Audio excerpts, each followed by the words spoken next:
جب رسول اللہ صلی اللہ علیہ وسلم کی حدیث ملے تو سر آنکھوں پر ہے، اور جب صحابہ کے اقوال ملے تو ان کو اختیار کرتے ہیں اور ان سے تجاوز نہیں کرتے۔ اپنے پاس موجود مال میں کفایت شاری سے کام لیا کرو اور لوگوں سے بے نیاز ہو جایا کرو۔ کوئی شدید ضرورت پیش آ جائے تو پوری کیے بغیر کھانا نہ کھاؤ، کیونکہ کھانا عقل میں ثقل پیدا کر دیتا ہے۔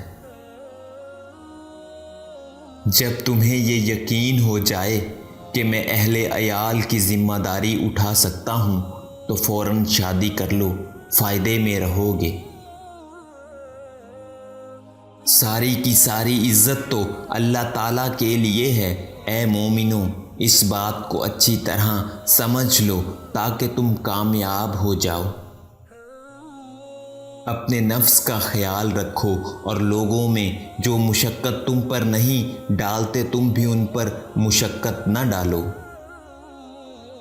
اللہ کا انعام تمہارے انعامات سے بہت بہتر، اور اس کی فیوزات ایسے ہیں کہ جس کی امید کی جاتی ہے اور اس کے ملنے کا انتظار کیا جاتا ہے۔ تم خواہ مسجد میں ہو یا اخیار کی محفل میں، اگر مسائل چھڑ جائیں تو لوگوں پر اپنا اختلاف ظاہر مت کرو۔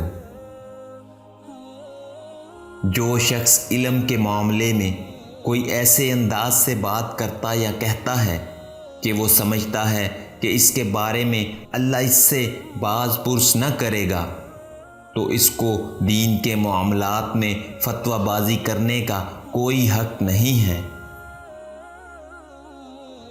جس لڑکے کو دیکھ کر شہوت آئے تم اس کے ساتھ گفتگو نہ کرنا، کیونکہ وہ فتنے کا باعث ہے۔ چھوٹے بچوں کے ساتھ گفتگو کرنے اور ان کے سروں پر ہاتھ پھیرنے میں کوئی حرج نہیں۔